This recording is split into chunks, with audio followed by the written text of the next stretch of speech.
Alhamdulillah, syukur kehadirat Allah Subhanahu wa taala. Sore hari ini kita dapat melangsungkan daripada pengajian online di Manazil Tour and Travel dengan tema Birrul Walidain, berbakti kepada orang tua adalah kunci sukses kehidupan. Ya, apa tadi judulnya? Kunci sukses dunia akhirat adalah birrul walidain, berbakti kepada kedua orang tua. Maka di dalam Al-Quran Allah berfirman, faqala Allah Ta'ala fi kitabil karim, a'udzu billahi minasyaitonir rajim, wa qada rabbuka alla ta'budu illa iyyah wa bil walidaini ihsana. Dan Allah telah mentakdirkan kepada kita semuanya untuk tidak menyembah selain Allah, untuk tidak menyembah selain Allah, dan wabil walidaini, kepada kedua orang tua ihsana, hendaklah kita berbuat baik atau berbakti. Luar biasa ayat ini, bagaimana Allah memerintahkan untuk kita tidak mensyirikkannya, untuk kita mengesahkan Allah. Setelah perintah itu langsung digabung dengan perintah untuk berbakti kepada orang tua, menunjukkan betapa perintah berbakti kepada orang tua itu amatlah sangat penting bagi setiap manusia. Seperti yang dapat kita ambil hikmah peristiwa daripada sahabat Nabi Muhammad SAW yang bernama Alqamah, beliau terkenal sahabat Nabi yang rajin beribadah. Dia ahli sholat, dia ahli zikir, dia ahli puasa, dia ahli sedekah. Cuman Alqamah ini ketika dia di penghujung umurnya, jadi Alqamah ini di akhir penghujung umurnya, dia tidak bisa mengucap 2 kalimat syahadat. Nah, sebagaimana kita ketahui, orang hidup di atas dunia ini, kunci supaya dia selamat masuk surga, selamat dari neraka adalah harus mendapatkan husnul khotimah, syahadat di akhir umurnya. Maqala la ilaha illallah, siapa orang yang mengucap la ilaha illallah Muhammadur Rasulullah di akhir umurnya, dakhalal jannah, masuk surga. Tapi aneh, Alqamah ini saat dia naza akan meninggal, dituntun untuk mengucap la ilaha illallah Muhammadur Rasulullah, kesulitan. Sehingga para sahabat ini menghadap kepada Nabi Muhammad SAW. Ya Nabi, ketahuilah bahwa sahabatmu, sahabat kita Alqamah, dia sudah naza di akhir umurnya, akan meninggal, tapi sulit untuk mengucap la ilaha illallah Muhammadur Rasulullah. Maka Nabi datang menghampiri untuk melihat. Ketika dilihat bagaimana susahnya Alqamah untuk mengucap syahadat, 2 kalimat syahadat di akhir umurnya, maka dipanggillah istri daripada Alqamah. Wahai istri Alqamah, apakah amal perbuatan suamimu? Maka istri menjawab, wahai Rasulullah, sesungguhnya suamiku ini ahli sholat, ahli zikir, ahli sedekah, dan semua kebaikan yang disebutkan oleh istrinya tadi. Maka Nabi Muhammad SAW menyatakan, aku tidak tanya amal baiknya, tapi apa amal buruknya sehingga dia menjadi sulit untuk mengucap 2 kalimat syahadat di akhir umur. Maka istrinya bercerita, pernah ya Rasulullah, sekali waktu Alqamah ini bekerja, dan ketika pulang dari kerja, dia membawa oleh-oleh untuk aku istrinya dan untuk ibunya. Dia membawa oleh-oleh kurma. Aku istrinya diberikan kurma yang baik, yang mahal, yang merek mungkin.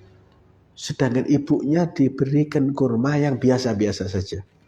Kalau bahasa sekarang mungkin istrinya diberikan kurma yang 1 kilo 400.000, ya. tapi ibunya diberikan yang mungkin 50 ribuan. Sehingga ketika diberikan oleh-oleh itu, istrinya diberikan yang kurma mahal, yang bagus. Kemudian ibunya yang biasa-biasa saja, ibunya kecewa. Kenapa kok dibeda-bedakan antara aku, ibunya, dan istrinya? Maka sampai saking sakit hatinya ibunya keluar dari rumah. Tidak mau tinggal di situ lagi. Maka Rasulullah menyatakan, ketahuilah sungguh karena peristiwa tersebut Alqamah dihitung orang yang durhaka kepada orang tua, kepada ibunya. Maka inilah penyebab Alqamah menjadi sulit untuk husnul khotimah di akhir umurnya. Maka diperintahkan para sahabat untuk menjemput ibu Alqamah. Sungguh aneh.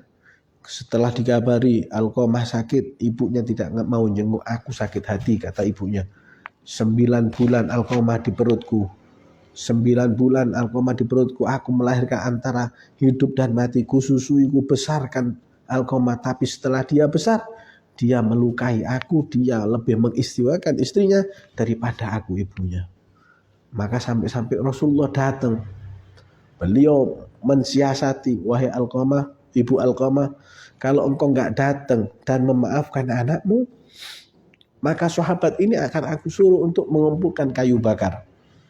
Untuk apa ya Rasulullah? Untuk aku bakar Alqamah. Lebih baik Alqamah dibakar api dunia daripada dibakar di api neraka. Maka mendengar itu, ibu Alqamah tersentuh hatinya. Ya Rasulullah, jangan engkau bakar anakku.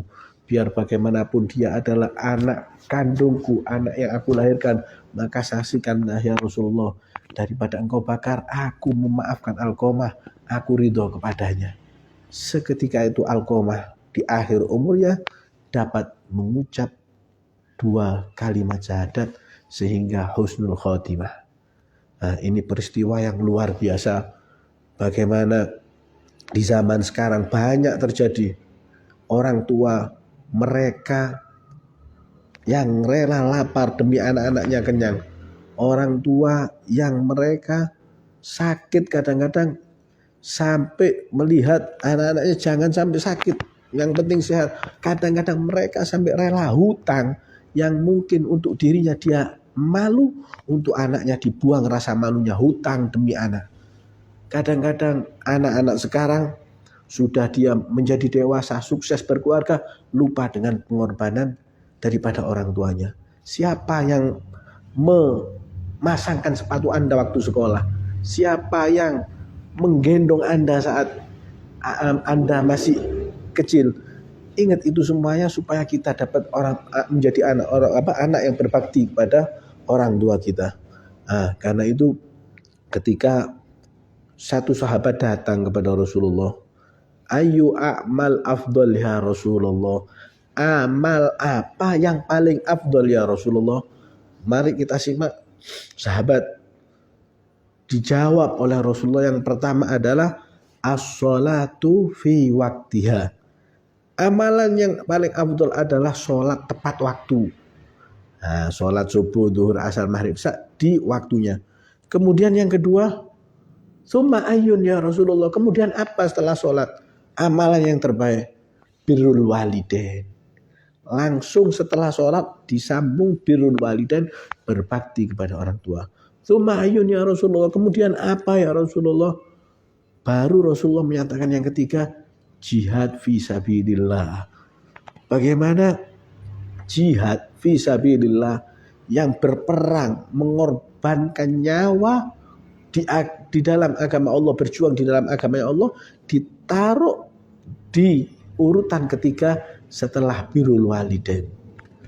Menunjukkan bagaimana birrul walidain, berbakti kepada orang tua, adalah amat sangat penting di dalam ajaran Islam ini, di dalam ajaran yang diajarkan oleh Nabi besar Muhammad SAW.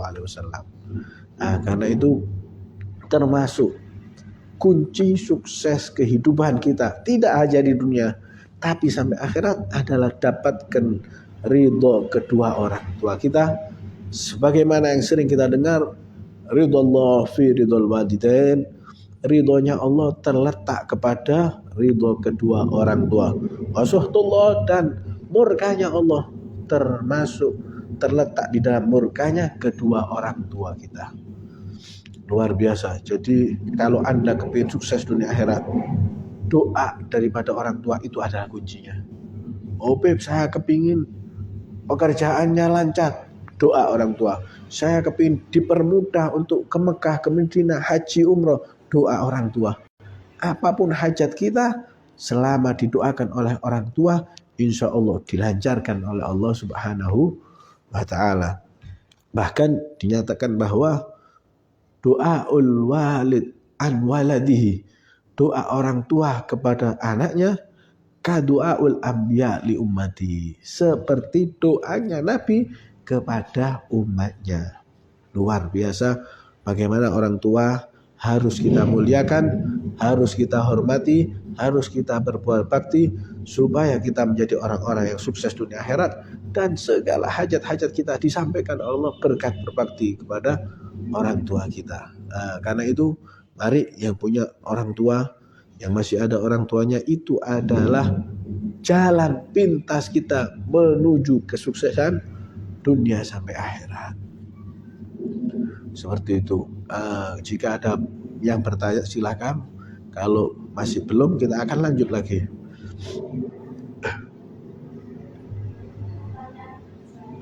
Oke.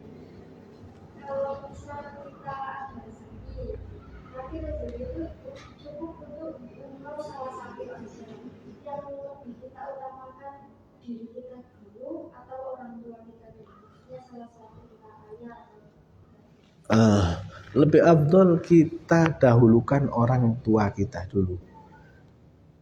Kita dahulukan orang tua, insya Allah berkat mendahulukan orang tua.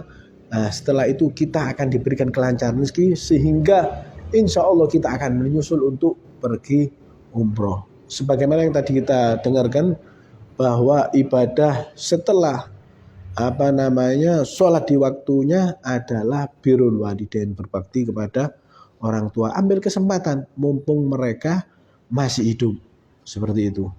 Jadi jangan sampai kita nggak berbakti, mumpung mereka masih hidup, kita dahulukan mereka dulu, seperti itu. Kemudian kalau kita lihat juga satu kisah yang luar biasa di zaman Nabi besar Muhammad SAW, ya, ada satu orang yang bernama Uwais Al-Qarani. Ya, mungkin kita juga pernah dengar ini, Uwais Al-Qarani.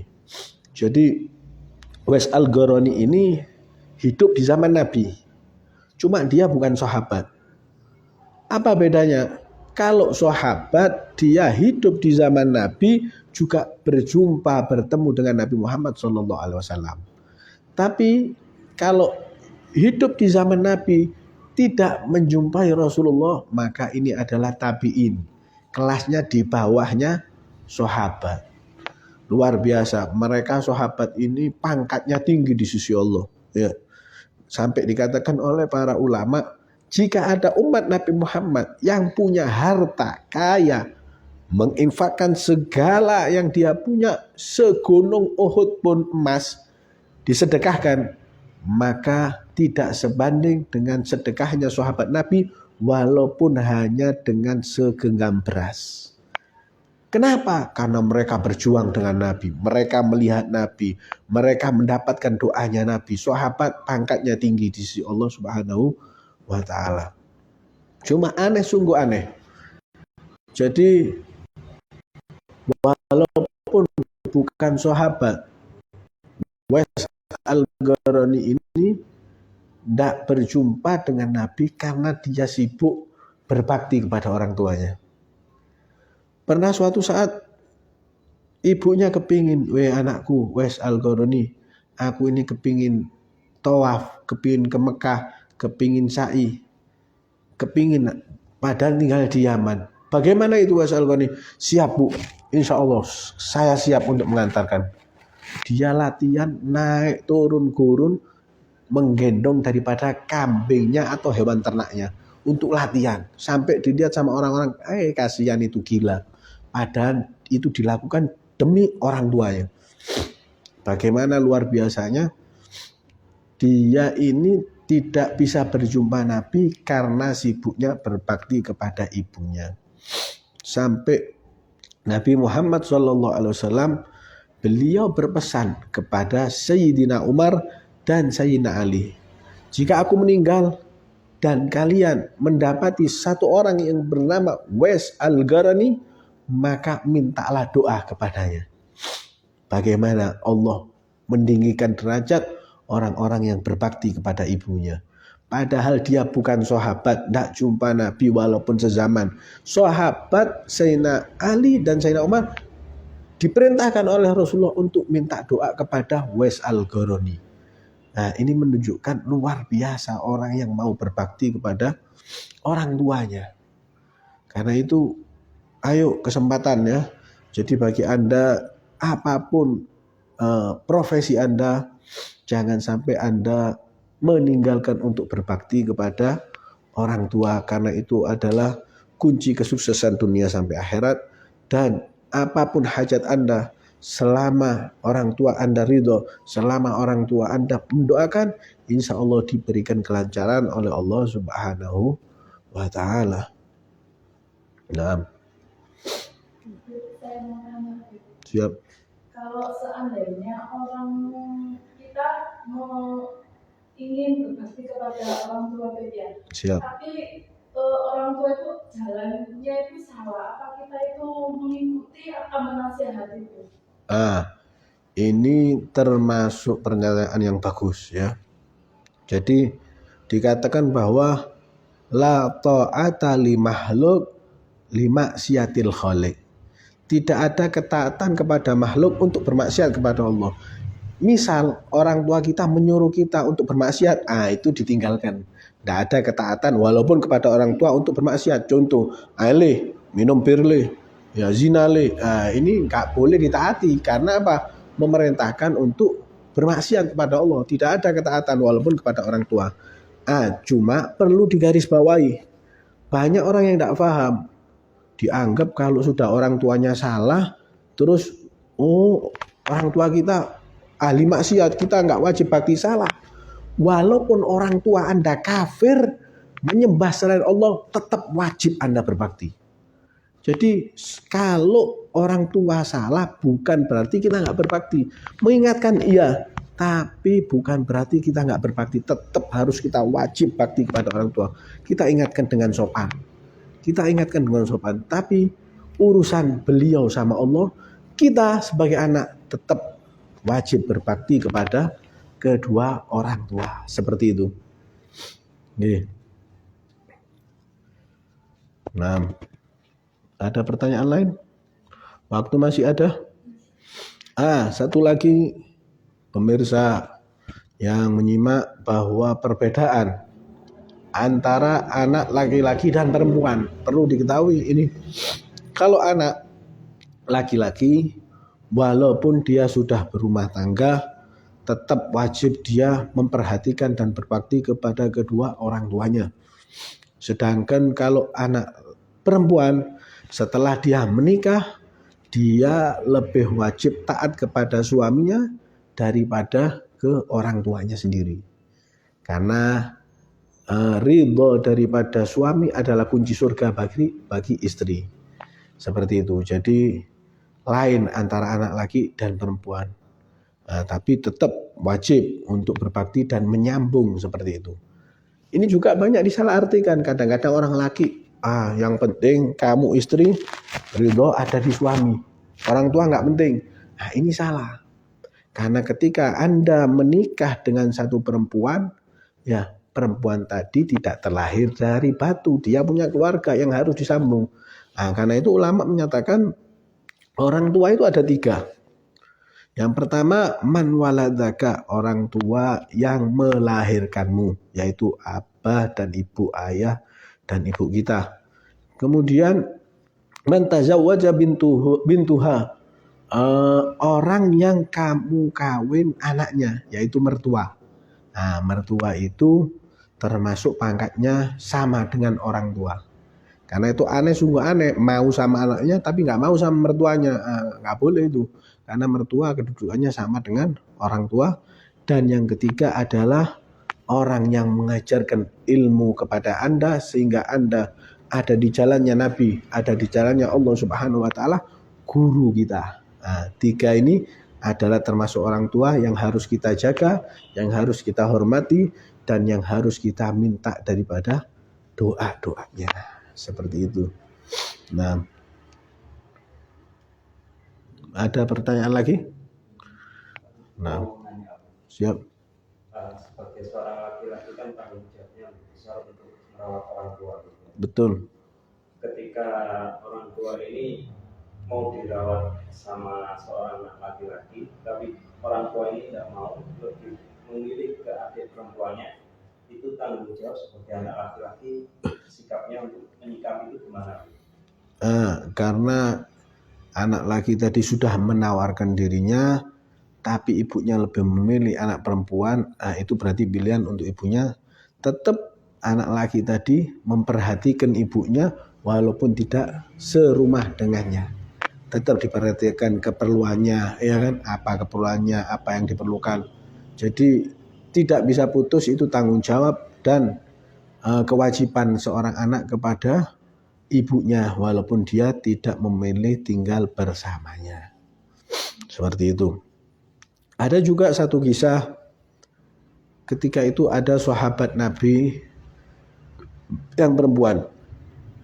Jadi suami istri, istrinya pamit untuk jihad bersama Rasulullah. Kemudian si istri di rumah.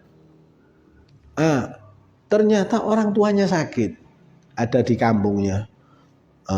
Orang-orang kampung yang enggak ikut jihad sama Rasulullah datang kepada sahabat perempuan ini, menguluk salam, mengetok pintu, assalamualaikum, dijawab dari dalam rumah, waalaikumsalam, sesungguhnya orang tuamu lagi sakit, mungkin kamu bisa menjenguk. Maka bagaimana jawaban daripada istri soleha ini? Aku dipesan oleh suamiku, jangan engkau keluar sebelum aku datang, maka aku menjaga amanat daripada suamiku, padahal orang tuanya sakit. Akhirnya pulang, tambah parah ini. Tambah parah, balik lagi. Sesungguhnya orang tuamu parah, sakit. Iya, aku minta maaf karena suamiku belum pulang dan amanat suamiku, jangan engkau keluar sebelum aku pulang bersama Rasulullah. Sampai terakhir meninggal dunia. Sedih dia, tapi dia menjaga amanat daripada suaminya. Maka sampai meninggal dunia, dia tidak menjenguk, merasa bersalah, datang kepada Rasulullah Shallallahu Alaihi Wasallam. Maka Nabi Muhammad menyatakan, apakah sahabat perempuan ini termasuk durhaka? Bagaimana dia dijemput untuk menjenguk daripada orang tuanya, tapi nggak mau karena takut tidak menjaga amanat dari suaminya? Maka Rasulullah menyatakan, ketahuilah aku melihat bahwa orang tua daripada sahabat perempuan ini yang seharusnya dia mendapatkan azab kubur karena dosanya diampuni oleh Allah Subhanahu wa taala berkat istrinya tadi, anaknya tadi menjaga amanat daripada suaminya. Luar biasa, sungguh indah ajaran-ajaran yang diajarkan oleh Nabi besar Muhammad sallallahu alaihi wasallam. Karena itu bagi para perempuan, tetap Anda berbakti kepada orang tua, tapi jangan lupa suami Anda adalah kunci surga untuk Anda semuanya. Insya Allah. Sudah, alhamdulillah untuk sesi kali ini. Mudah-mudahan ada manfaatnya. Mudah-mudahan kita semua dijadikan oleh Allah anak-anak yang berbakti kepada orang tua, dan hidup kita menjadi hidup yang sukses dunia, sukses akhirat, berkat berbakti kepada orang tua. Hadza minni wa lakum minkum. Assalamualaikum warahmatullahi wabarakatuh.